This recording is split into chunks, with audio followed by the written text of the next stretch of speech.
मां के नाम पेड़ लगाओ और देश के सारे जंगलों को सफाई कर दो।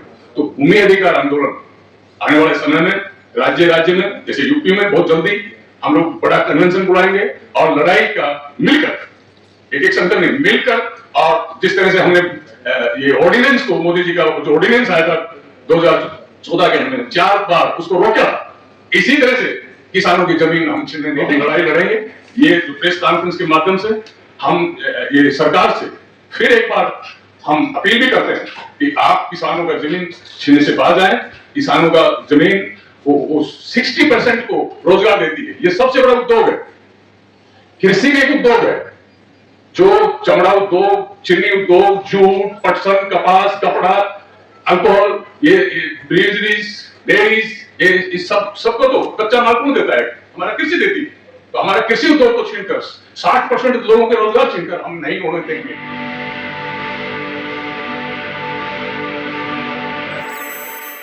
मैं आपको बताना चाहूंगा 2013 का जो कानून आया वो किसानों ने 100 साल लड़ाई करके हासिल किया था। मुंशी डैम में जो पूना में सेनापति बापट ने सत्याग्रह किया था, तब से ये भूमि अधिग्रहण के खिलाफ की लड़ाई चल रही है। हमारे देश में मोदी सरकार और नितिन गडकरी जो हाइब्रिड एन्युइटी पॉलिसी लाए हैं, ये हाइब्रिड एन्युइटी पॉलिसी क्या है? इससे विदेशी इंटरनेशनल फाइनेंस इंस्टीट्यूशन से पैसा ले लो, किसानों की जमीन छीनो और ठेकेदारों को बढ़ावा दे दो। ये उनकी नीति है। आप देख सकते हैं कि खुद मोदी की कॉन्स्टिट्यूएंसी में काशी विश्वेश्वर कॉरिडोर के नाम पर 29 गांव की जमीन छीनी जा रही है और 1,03,000 करोड़ का करीब रियल एस्टेट प्रोजेक्ट है। वहां कोई प्रोजेक्ट नहीं है, वहां कोई नया रोजगार नहीं है, लोगों की जमीन छीनेंगे और रियल एस्टेट का धंधा वहां पर कर चलाएंगे। ये खुद मोदी की कॉन्स्टिट्यूएंसी में। महाराष्ट्र में आप देख सकते हैं शक्तिपीठ एक्सप्रेसवे है। ये एक्सप्रेसवे के तहत जो है 1 किलोमीटर का रोड बनाने के लिए 117 करोड़ रुपए का इन्वेस्टमेंट किया जाएगा। 117 करोड़ कितना होता है?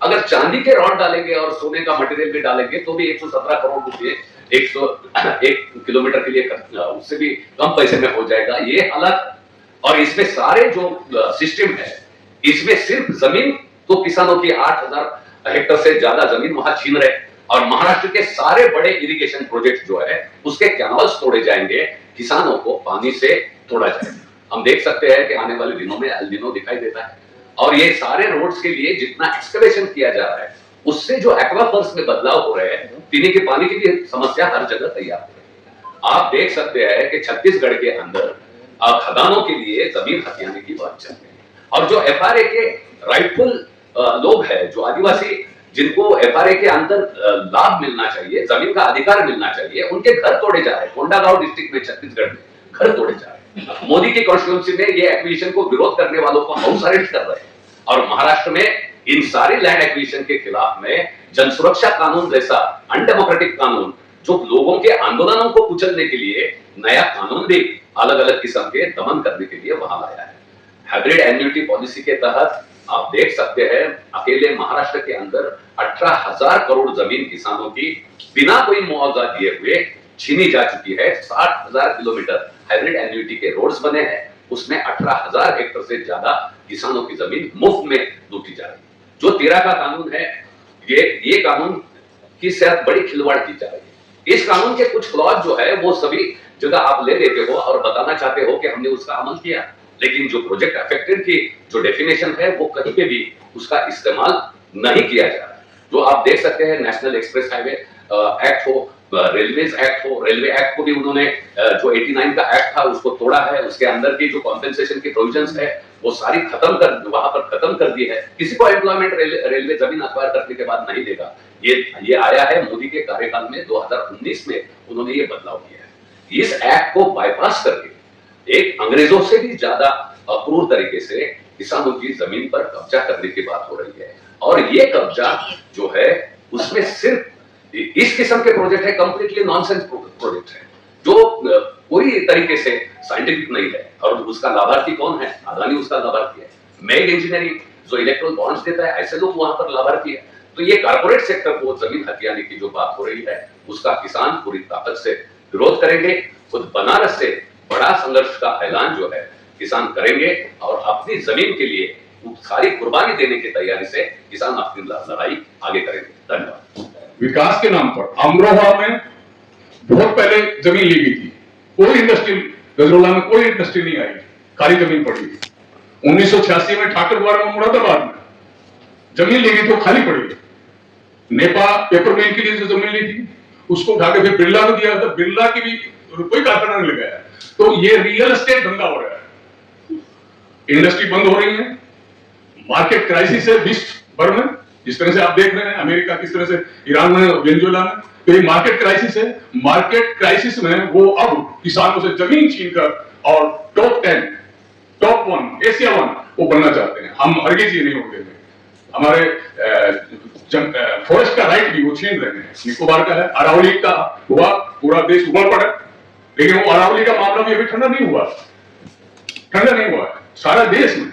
छत्तीसगढ़ में जो हालत है हसदेव के जंगलों को, मां के नाम पेड़ लगाओ और देश के सारे जंगलों को सफाई कर दो। तो भूमि अधिकार आंदोलन आने वाले समय में राज्य राज्य में, जैसे यूपी में बहुत जल्दी हम लोग बड़ा कन्वेंशन बुलाएंगे और लड़ाई का मिलकर, एक एक संगठन नहीं, मिलकर, और जिस तरह से हमने ये ऑर्डिनेंस को, मोदी जी का जो ऑर्डिनेंस आया था 2014 के अंदर 4 बार उसको रोका, इसी तरह से किसानों की जमीन हम छीनने नहीं देंगे। कि जमीन के ऊपर किसान का अधिकार है। आप दिल्ली में आइए, दिल्ली में इंतकाल, अगर परदादा के नाम जमीन थी तो आज पोता के नाम जमीन नहीं आ सकती, फादर के नाम जमीन थी उसके नहीं आती, इंतकाल के राइट खत्म कर दिया, डीडीएम मर्जी है वो कर रही, प्राइवेटली वो अरबों रुपए की 1 एकड़ जमीन है, लेकिन किसान का जमीन वो छीन लेते हैं।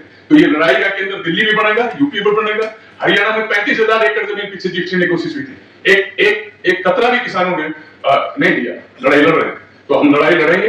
ये जो प्रेस कॉन्फ्रेंस के माध्यम से हम ये सरकार से फिर एक बार हम अपील भी करते हैं कि आप किसानों का जमीन छीनने से बाज आए।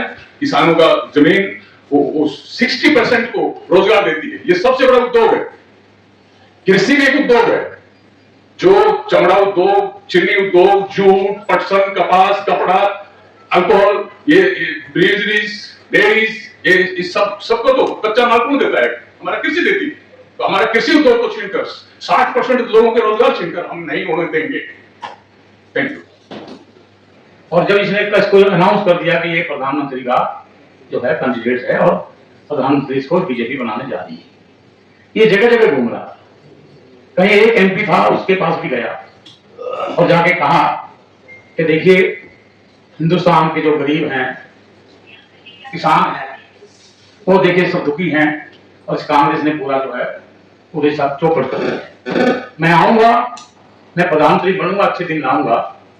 और अच्छे दिन के जो है कुछ इन्होंने जुमले भी किए कि मैं काला धन भी लाऊंगा, अपने साथ में बाबाओं को भी लगाया, बाबा रामदेव भी आया, तमाम तरह की बातें की इसने।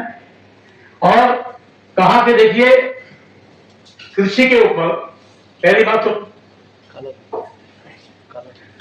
अधिकरण की बात तो दूर रही, अधिकरण का तो चर्चा ही नहीं थी। इसने कहा कि देखिए किसान बहुत दुखी है, मौतें हो रही हैं, गरीब हैं, बेरोजगार हो चुकी हैं।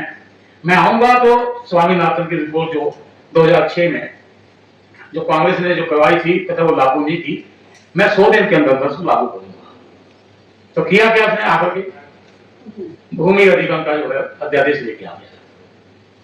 तो भूमि अध्यादेश लेके आया तो यही बैनर भूमि अधिगम जो है, भूमि अधिगम आंदोलन, इसके जरिए हमने जो है पूरे देश के अंदर सैकड़ों छोटे बड़े संगठनों को लेकर के इसको पीछे धकेलने का काम किया। लेकिन ये नहीं माना, 3-4 बार उसको अध्यादेश को लाया और 6 महीने बाद लाता रहा, लेकिन हम लड़े, लेकिन फिर भी ये मुद्दे काम करता रहा। 2017 में मंदसौर में गोली चलवाई, 6 किसान मरवाए, तो दिया कुछ नहीं, लेकिन देश को आगामी के लिए ये सब काम ये करते जा रहा है।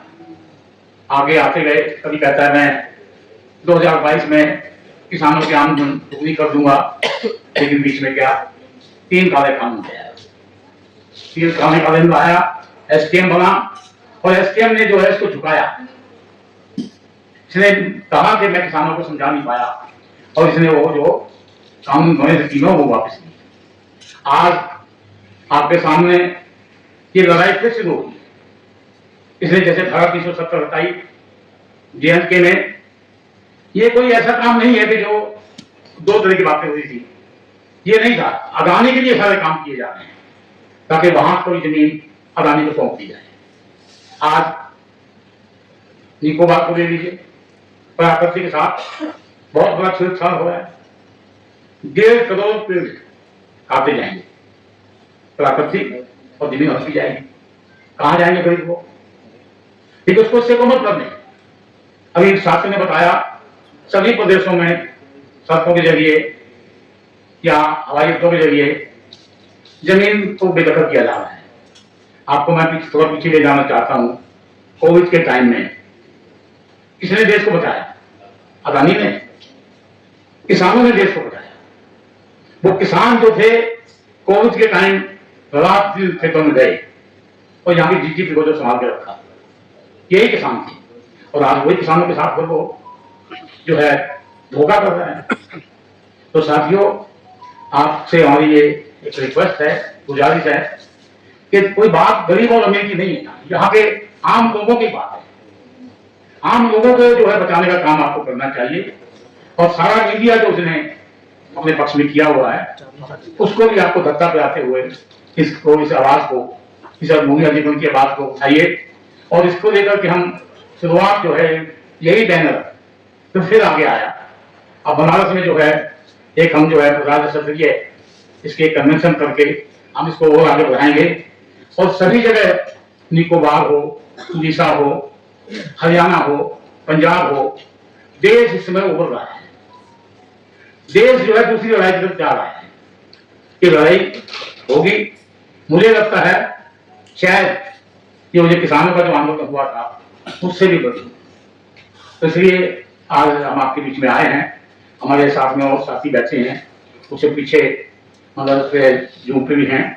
तो अभी मैं चाहूंगा कि हाँ उनका महाराष्ट्र पहले अभी शिव सागर जी बोलेंगे, उसके बाद उनका महाजन जी जो है, अच्छा ठीक, उनका महाजन जी जो है अभी आप सामने बात लैंड एक्विजिशन यानी जमीन अधिग्रहण को लेकर महाराष्ट्र की स्थिति क्या है।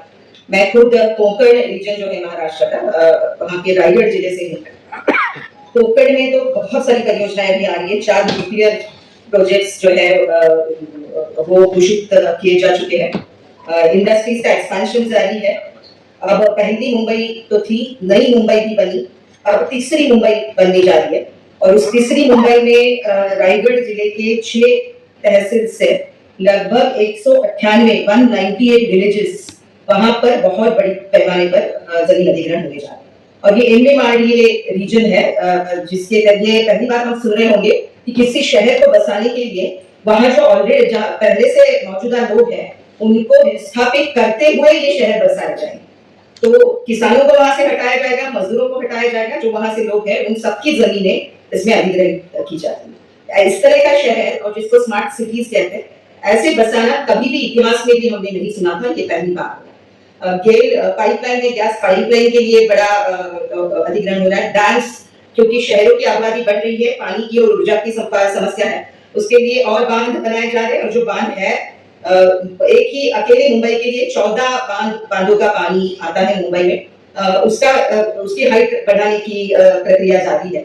नेशनल हाईवे का एक्सपेंशन है, नए एक्सप्रेसवेज आ रहे हैं, Virar Alibag multi modal corridor है, बुलेट ट्रेन है, वाडवन पोर्ट है, संजय गांधी नेशनल पार्क जो फॉरेस्ट एरिया है उसमें 5 लाख लोगों के लिए हाउसिंग प्रोजेक्ट बनाया जा रहा है। अभी वहां से जो आदिवासी पीढ़ियों से रहते थे उनका अधिकार आज तक संरक्षित नहीं हुआ, लेकिन 5 लाख लोगों के हाउसिंग प्रोजेक्ट के लिए संजय गांधी नेशनल पार्क में एक योजना बनाई जा रही है। जो एक लक्ष्मी ऑर्गेनिक केमिकल्स, जहाँ पे PFAS ये बहुत डेंजरस जो प्रोडक्ट है वो बन रहा है, उसके खिलाफ लड़ाई जारी है।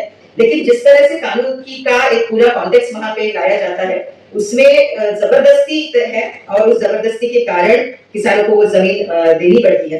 तो पूरी तरह कानून से लगाना ये बिल्कुल सरकार नहीं कह रही है। और कंसेंट जो देंगे, अभी महाराष्ट्र गवर्नमेंट ने ये घोषित किया है कि जो कंसेंट देंगे वो प्रोजेक्ट अफेक्टेड नहीं माने जाएंगे। तो बाकी सारे जो प्रावधान है पुनर्वास के लिए, कॉम्पेंसेशन के लिए, वो सारे उनको नहीं लागू होंगे और वो उसके लिए कोर्ट में भी नहीं जा सकते। तो एक तरह से कानून से परे जाकर, कानून के ऊपर जाकर अधिग्रहण जारी है। एम्प्लॉयमेंट ये बहुत बड़ा है, बजाय इसके कि जनरेशन ऑफ एम्प्लॉयमेंट की जो दावे उनके है वो बहुत ही खोखले दावे। तो ये एक जो पैटर्न है कि जनरेशंस को लाइवलीहुड देने वाले जो रिसोर्सेस है उनको छीनने की प्रक्रिया बहुत बड़े पैमाने पर जारी है। लेकिन लैंड रिफॉर्म लेजिस्लेशन जो है उनका जो इम्प्लीमेंटेशन है हमारे वो बिल्कुल ठप है, उसकी कोई भी बात आगे नहीं बढ़ रही है। जो जमीन है लोगों के पास उसको छीना जा रहा है और वो प्राइवेट और बड़े कॉर्पोरेट्स के हाथ में जाना, ये एक पैटर्न बिल्कुल सेट किया गया है। अधोरेखित करने की, हाईलाइट करने की जरूरत है, क्योंकि किसानों के साथ धोखा किया जाता है और मुनाफेखोरी ये बड़े कॉर्पोरेट्स के लिए जारी है। और कहीं भी ग्रीन वाली बात नहीं है, नो ग्रीन, ओनली ग्रीन। तो सिर्फ जो इनकी लालच है, लोभ है जमीन के प्रति, रिसोर्सेज के प्रति, वही थोपी जा रही है और वही हावी है आज के पूरे डेवलपमेंट की उनकी जो बात चल रही है उसका। ये रियल डेवलपमेंट नहीं है, ये डिस्ट्रक्शन है डेमोक्रेटिक राइट्स का और नेचुरल रिसोर्सेज का। धन्यवाद। अब हम अपना अपना तरीका से रजिस्ट कर रहे हैं, मगर ये जो रेजिस्टेंस है इसको संगठित रूप देना जरूरी है। हमारा जो संगठन है भूमि अधिकार आंदोलन, ये जहां जहां लड़ाई होगा उसके पीछे हमारा नेतृत्व, हमारा संगठन खड़ा होगा, तो वो आंदोलन और जोरदार होगा। तो आंदोलन का योजना हम तैयार करेंगे, सारा राज्य में कैसे कैसे आंदोलन होगा, किस किस विषय पर होगा, और उसमें हमारा सारे संगठन वहाँ हाजिर रहेगा। उसको अपना अपना जिम्मेदारी देंगे कि अपना अपना राज्य में आप हाजिर रहो, सिर्फ जनता पक्ष छोड़ मत दो, वो आपस में तो लड़ी रहा अपना, मगर उसके साथ देना संगठन का जरूरी बात है। ये हम फैसला करेंगे।